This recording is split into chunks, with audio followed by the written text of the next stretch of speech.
Echo's Box podcast is not meant to be or claiming to be a good place for therapeutic advice. The host is not a licensed therapist and is not offering any services or advice related to mental health in a professional manner. The content discussed on Echo's Box is commonly highly explicit due to the real nature of expressing honest emotions. While we don't mean to offend anyone, the reality is these discussions might be triggering to many people. Out of respect for all, please do not listen if this content isn't right for you, and forgive us if you have a poor experience. Keep your brain healthy.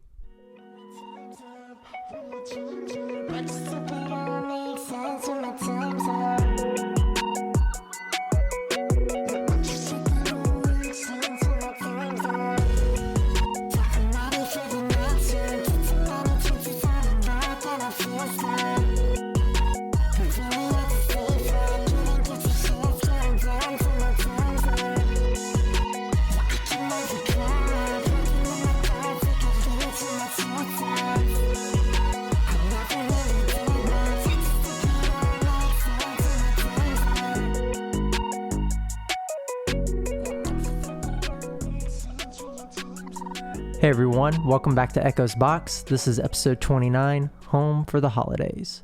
And in this episode, we're actually going to be talking a lot about things like panic attacks and disassociation, things that I've talked about on the podcast before, but I really want to dive deeper into detail. And while we aren't really talking about the holidays, so to speak, it is relatable because a lot of people's issues and mental disorders really flare up around the holidays due to family loss and other relationship type things. It's hard, especially with family gatherings and stuff. So I just kind of want to shine a light on some of the symptoms and some new things I've learned so you can better be prepared as you go through your holiday experience. And I know Thanksgiving is already passed. I hope you survived it just like I did. But either way, this will be helpful going forward. And some of this stuff is stuff I learned after Thanksgiving, just talking with different people, talking to my partner, talking to my therapist. And it's just interesting and helpful in a lot of ways. At least it was to me, and I kind of want to pass that on to you. But before we dive into the episode, of course, at the beginning, you heard a new song. That song is called Time's Up. It's just a little intro track to a new project that I'm working on. So if you like that, stay tuned. Follow me on Instagram, TikTok, and all that kind of stuff. Spotify, Apple Music, all that kind of jazz. It's Jones Music. Other announcements, we just played the annual Black Friday show at the Loft with my band Lost in Le Mans. That popped off. Thank you to all the fans, family, and friends that came out and made that a wonderful experience. All the guys have post-show depression now, but that just means we're stoked to play some more shows. So we're gonna try to book some more on the calendar here soon, some different areas. If you're interested in booking our band or booking me as Jones, feel free to reach out to sweltersounds@gmail.com. That's the best way. Or reach out to us directly on social media, but your mileage may vary there. But we respond either way. We try to hop on any opportunity that we reasonably can. We like playing the show. So yeah. Final announcement, it is the holidays. If you're looking for a gift for somebody, it looks like my book, Fundamental Magic, is on sale for like $12.49 on Amazon. So go snag that. I think there's limited on sale copies. I'm not in charge of the sale at all. I just Googled it, and Amazon's doing their Amazon thing where they just selling it for cheaper. I don't know how that impacts me at all, but I don't really care. It's the book's not there for the money. Like I said, you can go get a free copy of it from echosbox.com in PDF form, but if you want that sweet hardcover, it does appear to be on sale. Great gift for the holidays for any of your witchy or occultist type friends. But yeah, on that note, kind of tired of talking about things related to magic. I felt like they were topical in the last couple episodes. I thought they were fun for, Halloween and all that kind of stuff. But I want to get back into the mental health stuff because that's really the cornerstone of this podcast here. And I've been having a hard time. Like, it sucks out here. Things are going good for the most part. I've got some milestones I want to achieve. I've got some blockages that I need to remove from my life, and I'm working towards those, and that's good, but it still sucks to have to trudge through, and it's really difficult, and especially around this time of year, especially around the holidays, there's so much going on. It makes it really hard to sit down and focus. Even just sitting down and making this episode is a chore right now, and it normally wouldn't be. Like, normally it's a chore in the sense that I have to get it done, because I want to. But now it's like, well, I have to get it done because I want to, and I'm just fucking exhausted. All the events I have to go to, all of the things that I have to do, all of the people I have to see. It's socially draining and time consuming at the same time. It can be miserable. And, this year, after I want to say at least 3 years, maybe even 4, was the first time I went back to Thanksgiving on my mom's side of the family. And that was pretty difficult. I didn't know how I was going to be treated. I didn't know how I was going to react. I had to do a lot of preparation work in therapy and set up safety nets between my friends and my loved ones to make sure that if I was not comfortable, that I had all the tools at my disposal to, not suffer through a miserable situation. And fortunately, it went pretty good. There are a couple things here and there that are making me have to think about how I want to conduct myself going forward, how, if I want to attend other events, how frequently, who do I enjoy talking to at these things, what's the impact on me socially and emotionally, mentally, all that kind of stuff. I'm having a hard time. I'm having to think through all of that. And while everything went okay, it didn't change really how I felt deep down. It's just tough. It's really tough to talk about because I don't know, any member of my family can be listening to the podcast, and that's fine. It's open on the internet. It's what it's for. I'm not worried about that so much as it just makes things more complicated because I'm trying to be open about my issues to help share experiences, but I don't want to do so to the detriment. So obviously I'm not going to sit here and talk shit about family members, and I guess unless it's super relevant to, if something's detrimental to my mental health, and it's good advice going forward maybe, but that's not the goal here. I'm not here to shit talk, but the reality is of all of the holiday stuff, it's just difficult. Even I went to like a game night after the holidays. My mom was in town and she was just trying to see everybody one last time, and I don't really have the best relationship with my mother, and the idea of going over there, I was just trying to be nice and participate pretty much. It's like, yeah, you live all the way on the other side of the country and you haven't seen me in however long. Sure, yeah, I'll come out before you go and we'll play some games. Since Thanksgiving went okay, I survived through that. I can't imagine the games night would be any different. And for the most part, that was true. In some ways it was worse, but in some ways it was at least fun because there were games. I've never fucking played Farkle before. That's been like a parlor game that just kind of sits in your games, I guess, in like your parlor games cabinet, if you have one of those, if you have like any kind of party games or whatever. That's like an old one that just kind of sits there, and it's, if you've never played Farkle, it's basically like Yahtzee and blackjack mixed together, which is kind of redundant, but the I guess like the straights and the point system is a little bit different than Yahtzee, but very interesting game. That was pretty cool. And then we played Spoons. Spoons is like something I only hear out of like a 60s movie. We're gonna go play some spoons down at Bobby Joe's or whatever. I don't fucking know, but that was pretty fun too. That's something I'm gonna turn into a drinking game. Spoons was the fucking shit. My stepdad, they play that over there in on the West Coast, so to speak. Yeah, I just never heard of it. And so we played those, and it was pretty fun for the most part. But there were just some conversations that were uncomfortable. And to, at least like my mom's credit, some of those conversations that came up from her inappropriately airing dirty laundry about conversations with other members of the family that had occurred in the moment. And after the fact, she was like, I apologize, that wasn't appropriate. That was meant for me and, my husband and her and my stepdad. It wasn't meant to be aired out amongst the family. She recognized it wasn't appropriate. That's one of the very few times I've seen her be very self-aware of something not being appropriate and running it back, at least in recent years. So, there's, even though it caused some discomfort for me just listening, thankfully I wasn't a direct focus on any of the conversations. Anything that affected me emotionally in those moments, while I say it was worse, it was more anecdotally worse. It was worse because I perceived things in a way that made me uncomfortable. It's not because anybody directed anything at me. So in that sense, that's why things did ultimately go okay. Nobody really harassed me or caused me any problems. Everybody's pretty nice to me overall. It's just the conversations and how people treated each other is more of what made me uncomfortable. And over the years, with most of the family that I have, that has been more of the issue, is not so much how I'm treated anymore, because I removed myself from the situation. You remove yourself from the situation, nobody treats you like anything anymore. They can say what they want behind your back. They can have their theories. They can project all they want, but they don't know you anymore. You're removed from the situation. They're not talking to you. You're not part of these discussions.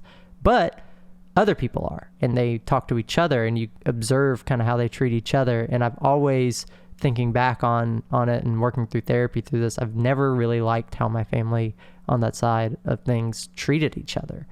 And I didn't notice it. I always thought it was just, oh, this is how families act. But then over the years, I've seen, especially as an adult, it's one thing as a kid, because as a kid, your parents are just kind of figuring shit out, especially if you're the only child. You know, they're doing their best in some respects. That doesn't mean it's okay for them to do horrible things or neglect or mistreat you in certain ways or not manage their own mental health. It doesn't make any of that okay, but at least you can understand that they really don't know what they're doing. There is some aspect of forgiveness in that and understanding that you might be able to pull forth. Now, obviously, it depends on how you were raised and what's going on, but that kind of stuff I understand. But as I got older, everybody still being treated the same way didn't make any sense. And I would go over to other people's family functions and notice that's not how they fucking act. They don't treat each other that way. There's always like, the awkward uncle trope or whatever. And there's bound to be somebody who is inappropriate and fuck something up. But at least in those moments, everybody else is rational and is like, whoa, don't talk like that to so-and-so, or it's like, hey, chill out. Like, we understand your feelings. There's other ways to handle that are all far more appropriate than how I've observed my family doing it. And that's kind of been what's made it hard to come home for the holidays, right? That's kind of where this comes from. So one of the biggest things I was worried about was not being able to manage my anxiety well.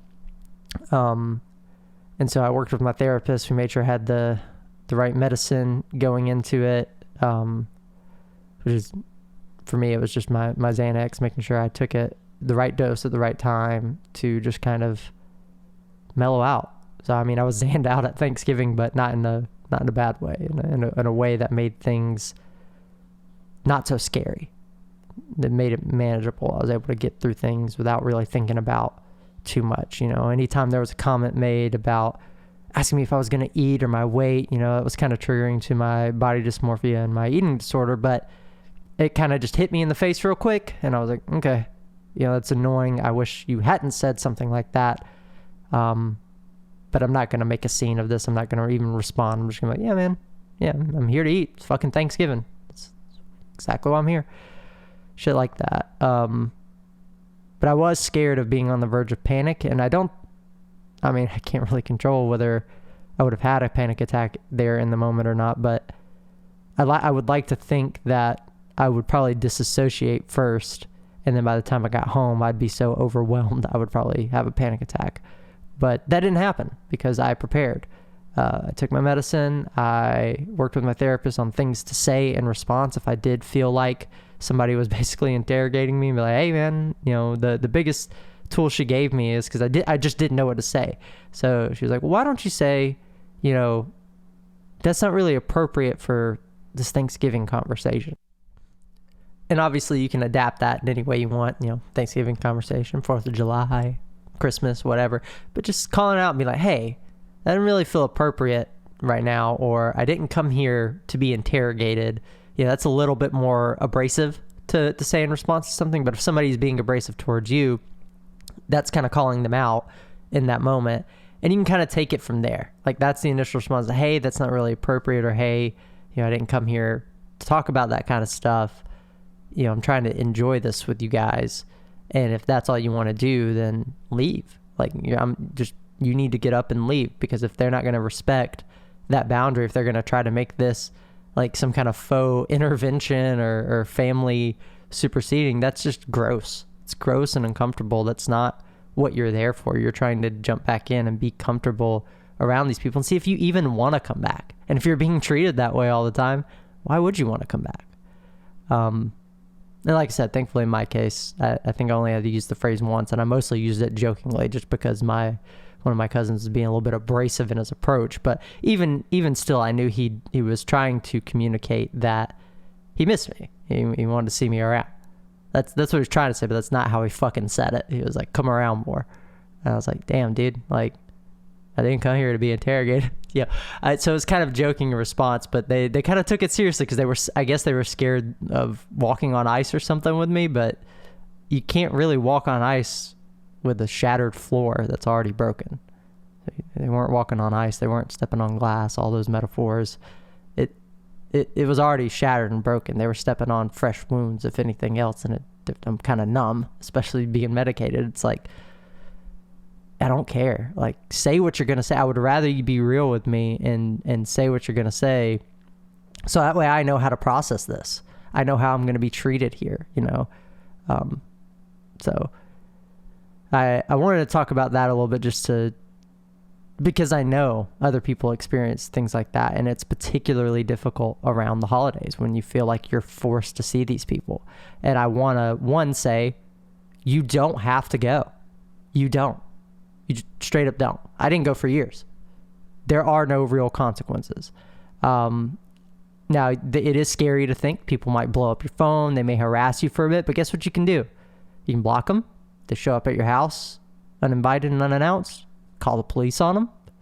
You can take their extremities and fire them right back if it comes to that. And I understand that can be stressful, and ideally you don't even want to deal with that, but if they have any sense when you communicate at least once, it's important not to just completely go ghost. I kind of did, but I was prepared. I did not mind going to the extreme and firing back if I felt it was necessary.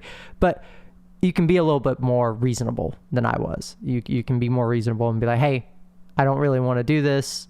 I'm just letting you know I'm not going to be there. You don't even have to say why. You don't owe anybody an explanation for anything. As an adult, you just don't. You're grown. Like, you can make those decisions for yourself. You can just say, hey, I'm not going to be there this year. And if they're like, well, why don't you want to blah, blah, blah? You say, well, I just don't want to be there this year. And if they keep trying to get a why out of you, stop talking. Just say, hey, I just don't want to be there this year. I'm doing my own thing. Thanks for inviting me. And then in the conversation, if they keep trying, going on and on, they're addled by it, you just drop out. That's the point where you drop out. And that was something that's kind of comforting to hear when I had that affirmed to me going through therapy. Like, I knew I didn't have to go, but I was stressed out about the consequences of not going. I did not know if the consequences of not showing up where I did not feel comfortable outweighed the aftermath if somebody got a hair up their ass and wanted to, just basically harass me for not going.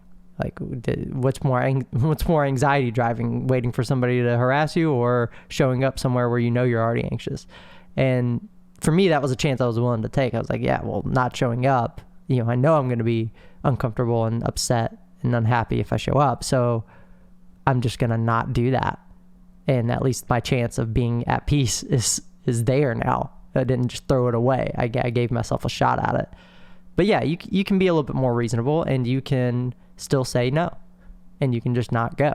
And if people start harassing you, then you've just justified why you really didn't want to go. They weren't being respectful. You were nice. You said, hey, just don't really want to go. You don't need a reason. You don't have to go, no matter what anybody says. You don't have to come home for the holidays. You can do your own thing. And part of me, I have a selfish reason personally for not wanting to go some places for holidays as well. I like to make holidays my own thing. Like, Thanksgiving's a difficult one because it is kind of like if you're going to celebrate it, it's an event where you celebrate eating with other people. And if you're just by yourself, or even if you're just you and your partner, or you and your partner and your kids, whatever your family structure is, you're in your immediate circle in your home. If that's all it is, that's fine. Some people, that's all they have. There's nothing wrong with that. But for me personally, it feels kind of weird. I'm not going to sit at home and make myself a Thanksgiving turkey and mashed potatoes, right? I can. There's nothing wrong with it. It's just not what I want to do. I would rather go to a friend's house or be somewhere where I'm invited, or not celebrate it at all and just take the fucking days off that are given, right? And that's an option too. That there's absolutely nothing wrong with. You don't have to celebrate any holidays you don't want to. But I have this thing where, other than Thanksgiving, even Thanksgiving, but to a lesser degree, I would like in the future going forward to celebrate holidays in a way that are more reflective of my own personal values and beliefs. That teach and celebrate and revere things that I care about. Like even Christmas, like it's not like I want to change from a typical Christmas tradition drastically, but you know, I would like, I like decorating the tree and whatnot and the presents and all that kind of stuff. I'm not trying to remove that from my life necessarily, but there are other more spiritual things that I'm into that I would like to incorporate that are very relevant to the holiday that I've never tried before and that I only learned about through my studies over the last 5 years. And I've never, even knowing these things, I've never done them because I'm always catering to somebody else or I'm dealing with depression. The last couple of years up until I met my partner, I was either dealing with the holidays by myself or with a shitty roommate or with,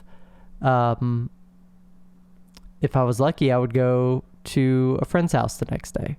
I think that maybe happened once, but for the most part, even with people being around up until last year, it was depression 90% of the time. It was like, okay, maybe I have some people to be around. Maybe there's some quick gifts exchanges. That's at the highlight, even with having a roommate or having people come over very briefly. It was like a quick gift exchange. There was nothing really celebrated. It was it was very depressing. It was very hard to get through. And then my partner has a hard time with Christmas for different reasons. And it was nice because last year I could be like, hey, we don't have to do anything. I'm not going to go to my family and you're not going to go to your family. And this is hard for you to deal with on your own. So what do you want to do? We didn't put up a Christmas tree. We didn't do Christmassy things. The only Christmas thing we did was exchange gifts. But all she wanted to do was go look at some Christmas lights, and we ate Waffle House because that was the only damn thing that was open. Worked out great. Fantastic. I would do that every single year if that's all I had to do. But that's not all I want to do. There are different things I want to incorporate, and there's other holidays I want to do that too. And if I'm having to make time for family that doesn't care about those kind of things, that means I have to make a decision because I'm not going to have time to do both. Maybe in the future I will. Maybe I can segment things in a way that makes sense, but I know how my mom's side of the family does things. So, even if I could make time in the evening on Christmas, they still have, it's all booked out because they've done this every year for all their lives. There's something on Christmas Eve. There's something on Christmas morning. Sometimes there's something in the evening of Christmas Day. It's all booked out. And you can jump around and you're like, well, I'm just going to go to this, but not that, and this, but not that. But that's exhausting. At least for me, I wouldn't mind going to one of the small things. To me, Christmas morning is out of the question. I'm never going to do Christmas morning ever again, because going forward in the future, that's going to be reserved for me and my family when we get up in the morning. I don't even think I want to invite other people over. There would have to be a new tradition started. That's what I've grown up with and usually my house was the host for people on Christmas morning. And I'm not saying it wasn't fun and enjoyable as a kid at the times, but when I think about my family structure going forward, I don't want that. I don't really want that. It would have to be something that develops over time as family and friendships develop and other people's families grow, that we all mutually decide on that this is going to be fun and beneficial and we all want to do it. But just right off the rip, until that change occurs, if it occurs, I want Christmas morning reserved for me and my children, my future children, my future spouse, all that kind of stuff. Whatever me and my partner decide to do, that's how I want to do that. But, maybe we go to a Christmas dinner somewhere else in the afternoon. Maybe we don't do our own thing there. Or maybe we host it. Anyway, the point is that you're not beholden to the standards that you were raised if you want to do something that's better by you, do it. You don't have to go to the other things. You can create your own traditions and holidays. And if it makes you happy, you should do that, even if it's a little bit more work.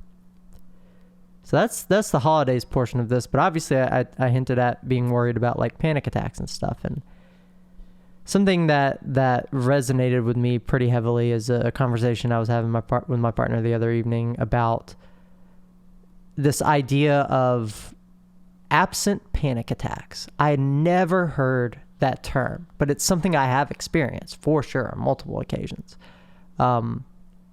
But she was describing them to me in the context of PTSD, and she was like, I don't really even know if that's what they're called, but that's just the best way that she would describe them. I think it's pretty accurate. But I looked into it a little bit more, and it's really another symptom called depersonalization.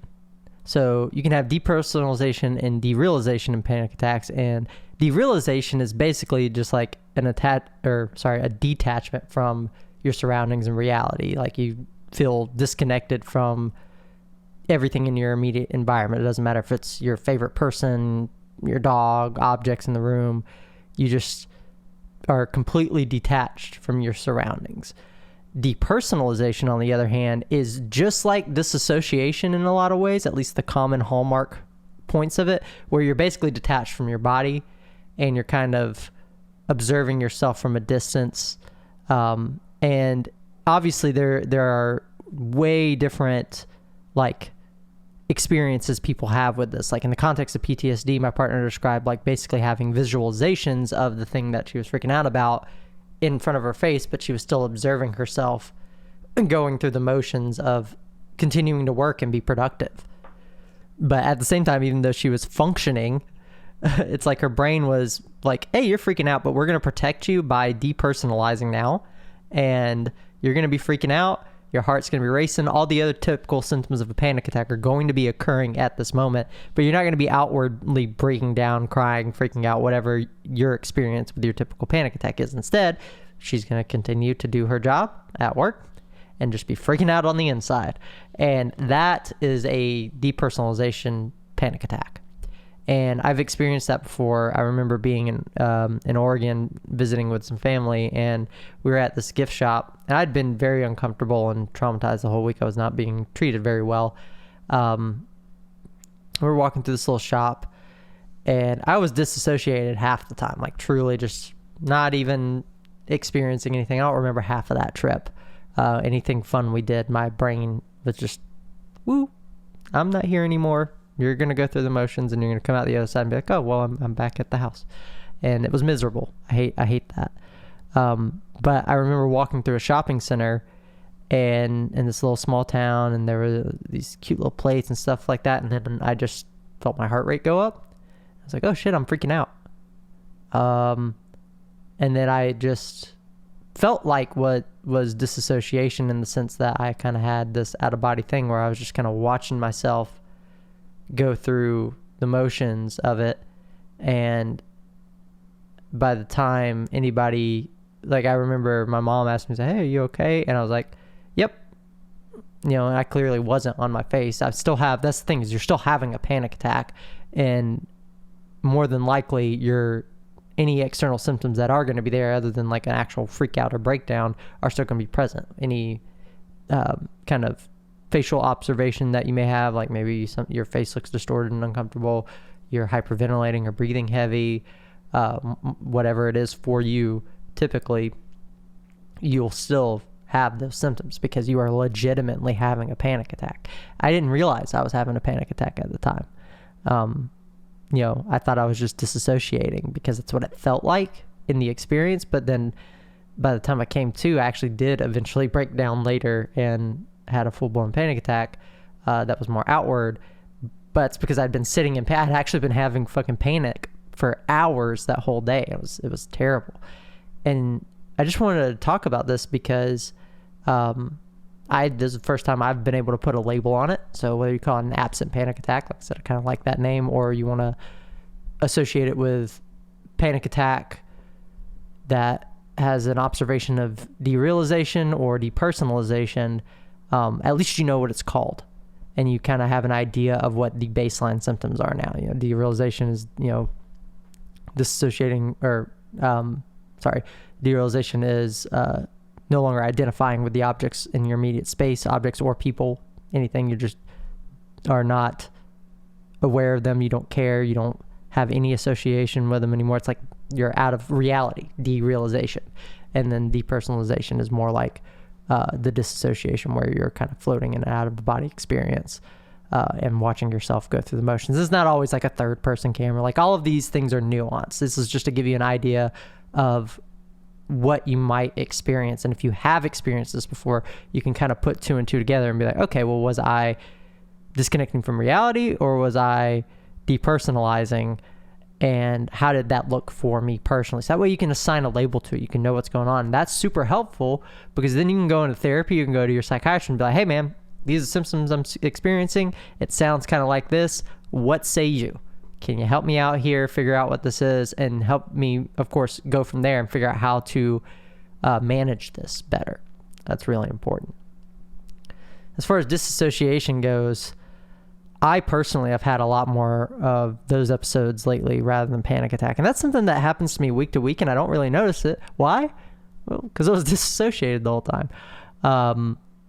I very frequently will be working, and I'll be like working on a report or something, and it'll be like I closed my eyes and I wake up and the report's done. It's like a blackout for me a lot of times lately. And in the moment, I do recall like watching myself do it. I know I did it. I did the thing, and I clearly did the thing because it's in front of me, but it's like I just went on complete autopilot, and I have a hard time remembering all the details from it. I can just remember clips of me watching myself doing the thing, but otherwise it's kind of like a blackout. That's commonly how I experience it, and it's annoying. It's very annoying because I lose chunks of time. I lose chunks of experiences. I don't get to have them. I remember at the show, even, I had a moment that I made sure to vocalize. I was like, I just finished talking to somebody that kind of stressed me out, and my drummer needed help bringing his gear up to the stage. And in the moment of finishing talking to the person that was kind of stressing me out, I disassociated. And the next thing I knew, I was on stage. All the gear was on stage next to me. And I saw my drummer setting up stuff. And I looked down and was like, hey man, did I help you bring that up here? Like, we did that? Like, clearly, I can clearly see that the shit's on stage and I'm on stage with him, but I don't know if I helped him like I said I would, because I lost that chunk of time. I just was floating in outer space watching myself do it, but I don't actually remember doing it. It's kind of like a dream, like observing a dream. And he was like, yeah, man, it's all good. So I'm sorry. Like, I just disassociated very, very hard, and I wanted to make sure I helped you. He was like, oh, no, it's all good. Yeah, we got it up here. I was like, cool. That was minor, right? That wasn't a big deal. I did the thing. No issue. I didn't miss out on something spectacular. And never do I have a problem where I disassociate and I fail at something. Like, I disassociate so hard that I mess something up at work, or I mess something up while playing music, or whatever it is. My body kind of takes care of it. Whatever it is, it's like I'm still conscious. I'm just not conscious, if that makes any sense. It's really hard for me to wrap my brain around, because I don't fully understand how my body, it feels to me, at least in the observation land, so to speak, it feels to me like I'm watching my body do things on autopilot, almost as if muscle memory, but it can't be muscle memory because I'm solving problems. I'm doing intricate things. In fact, the only time I don't disassociate ever is doing creative work. Like right now, to me, this is creative work. I have to think a lot differently. Maybe it's activating a different part of my brain. When I'm working on music, I don't ever disassociate. When I'm playing music, that can be a little bit different. I can have maybe like a sensory overload or something like that, and I might disassociate here and there. I know there are moments on stage where I just like, whoop, oh, and I'm like, where I'm at in the song, and I know immediately, and everything's fine, and I didn't really like have a problem while I was playing. And at work, it's even crazier. Like, I'll be, for those who don't know, because I don't talk about work a lot, I'm an offensive security consultant, so I get paid to hack into companies and stuff. So I'll be on a project for a client, on like an internal assessment or whatever, I'll start working, doing all these complicated things, and hours go by and I come to and I have hacked the whole company. It's like, what? I did it? What? It feels like fucking Ratatouille, fucking Remy pulling the strings on my hair, and I did something it's so hard to wrap my brain around. And it happens to me pretty much every week. A week hasn't gone by where it hasn't happened at least once. Sometimes it's more frequent, sometimes it's less. And it's frustrating more than anything because it's not causing me problems. It's not making me function less. It's not debilitating in any way, but it is frustrating to lose chunks of time, to not get to experience things because I can't begin to feel and begin to try to manage my depression if I'm not having experiences to react to and feel something from. Like, imagine being on stage in front of hundreds of people and then you're off stage. You played your whole show. It was great. Everybody had a great time. You killed it, but you don't get to really remember any of it. You get little flashes. You did it.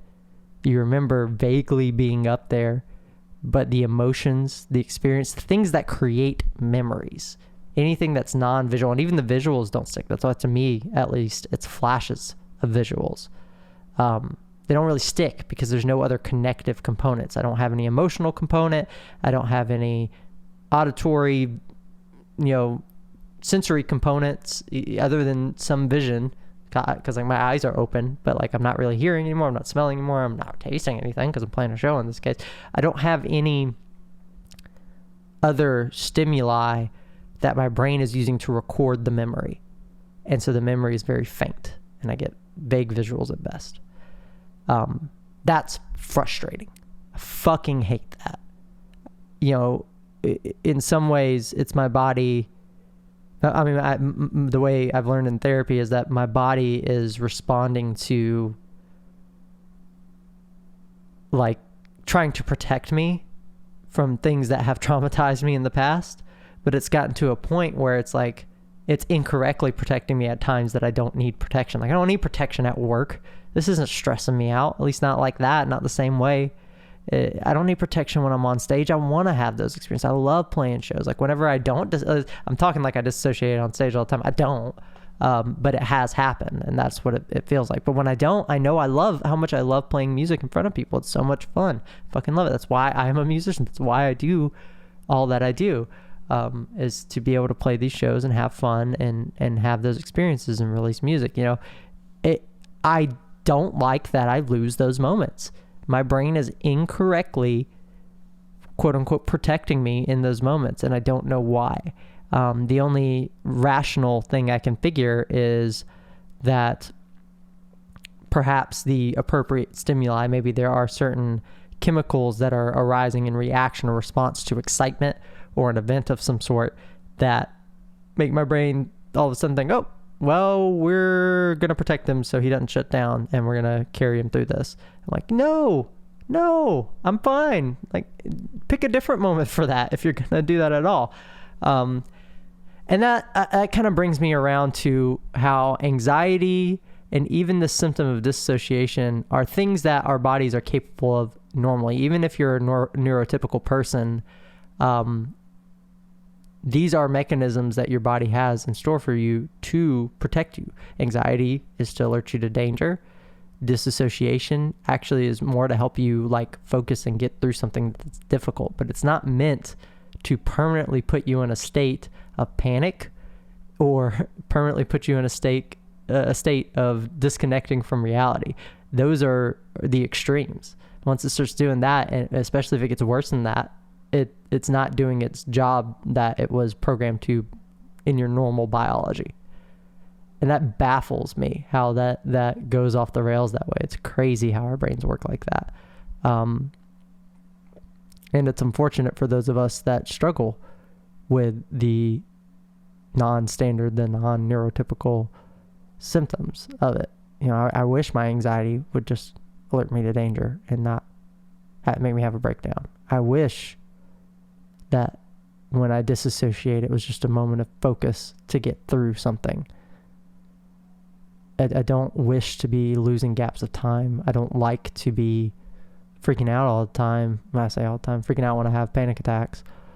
I don't like those things. They are harmful to me personally.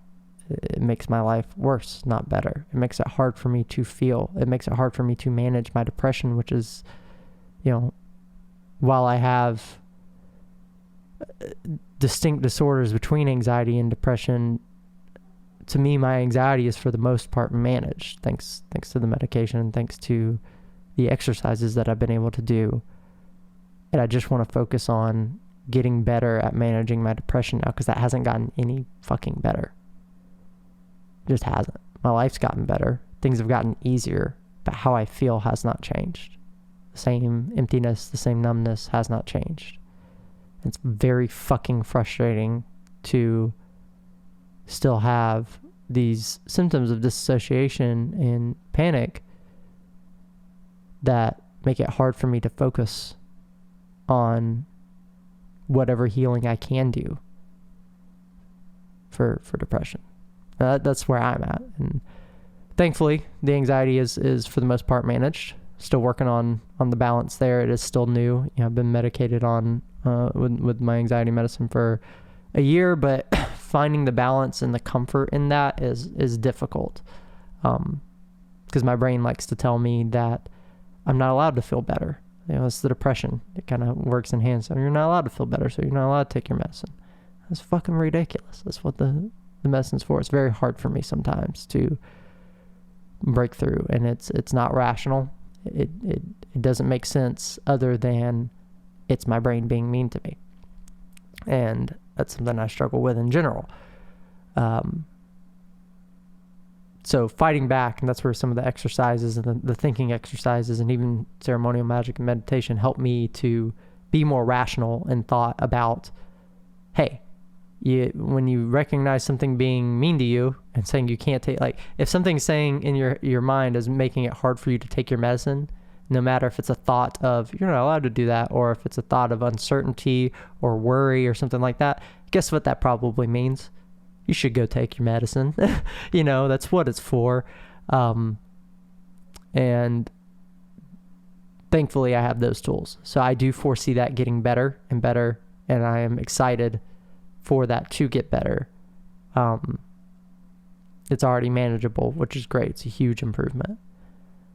But it doesn't really change the disassociation, which is frustrating in its own right. That's an issue that stands on its own. I think that's more commonly associated with depression anyway. But it hasn't changed based on how my anxiety has gotten better at all. And it's just fucking frustrating. So I wanted to just air that out and be like, hey, this is what these things are. This is how I experience it. It sucks. But at least we can know what it is, right? There's a lot of power in knowing what something is, knowing what to call something, not because I think I like, what is it? Fucking the movie with the Conjuring, maybe The Exorcist, whatever the series is. No, it's just the Conjuring series, right? It's like there's power in the name, and they have to figure out the name of Valak the demon or whatever it is. I don't remember which Conjuring this is. And once they know the name, they can banish the demon. That's not how it fucking works, dude. Knowing the name of something is helpful because you can do research. It's helpful because you can talk to your doctors. It's helpful because you can talk to your therapist. You can talk to your friends and family, people that you trust, and you can have a name and definitions to identify this with. And with the help of love from your friends and family, with the help of your healthcare professionals, you can actually take this information and make a plan to try to get better. And, I've talked about this before. It's frustrating because mental health is hard. There's not a guaranteed cure for things, but people do get better. I'm getting better in some ways. I'm proof of that. It's worth trying. And you can't really try unless you know what the name of things are and the symptoms of things are. So hopefully this was very informative and also very engaging in terms of personal experience and letting you know that this is normal when you're not normal. If you're having problems with your mental health and you're experiencing things like that and you never knew what they were, yeah, that's what it is. Go talk to your doctor about it now. Try to focus on that and make some progress. And remember, especially if you're dealing with those things and it's hard for you, especially if family or certain people around you make it worse, don't go home for the holidays. You don't have to. You're free. I release you. You don't have to do those things. You can take care of yourself. You can treat yourself better. It's okay. Don't worry about all the other people. Just seek help from the people that do care. Seek help from the professionals, and focus on your development and your growth, because nothing but good can come from that as you get better. Maybe in the future that leads to you actually being able to come home for the holidays and it being okay. Like for me this year, it was okay. I still have some things to sort out. I have to figure out how I feel. There's a lot to process. But I'm alive. I didn't have a breakdown. Nothing catastrophic happened. It was uncomfortable, but it was okay. I'm okay. And I want that for you. That can be a step in the right direction if you're going through something similar. And you can kind of process through there. I don't know what I'm going to do next. I don't know if I'll be home for the holidays next time. But what I do know is now I am informed and I can process things and make a decision. And I do know that I am getting better in a lot of ways because I know what these things are. All right, well, I think that's going to do it. I got a lot of stuff in store. I don't want to reveal it all. I'm working on some potential YouTube video stuff for my little security channel. I haven't posted on there in like a long time. I think I did a live stream this past year. Not really getting back into the YouTube thing. I'm not really doing that, but there are some videos I wanted to make, and there are some videos I wanted to make, and there are some special promo type things that I want to do going forward, because I am working on some new fancy educational material in that realm. So if you're interested in that kind of stuff in your career, stay tuned on that. You can check out injection.sh, I think is the website for that. I don't really talk about it too much on the podcast. It's not really all that relevant. It's more work stuff, but I do want to talk about that. I also have a ton of new music that I'm working on. Oh my God, it's going so fast. I'm actually learning how to mix and master everything myself. I'm taking all the things that I learned from my buddy Seth, who normally does myself, and doing it by myself just because I want to be more self-sufficient. It's not because he does a bad job. He does an excellent job. But he is working on stuff for our band, so I don't want to bother him with my stuff, especially if I finish like 8 songs. I don't want to be like, hey man, I need you to mix and master 8 songs. He's like, but I got to finish this for Lamont. Like, I want to be able to take care of my own music in that respect and be able to mix and master everything. And so far, so good. I've got one track, which you heard at the beginning and you'll hear at the end of this episode, that is fully mixed and mastered at this point. Maybe I'll make a minor tweak here or there, but it's an intro track. It's not meant to be that complicated, but I'm working on some of the other tracks, trying to get better at it, using them as practice. And by the end of it all, I'll have a ton of music. So tons of stuff coming up. Stay tuned for all of that. And I'll see you in the episode next month. We'll talk about probably something Christmas related, because it's the holidays again, whatever. We'll figure that out when we get there. I hope you all have a good time getting through your experiences, and I hope you do have some happy holidays. So, peace.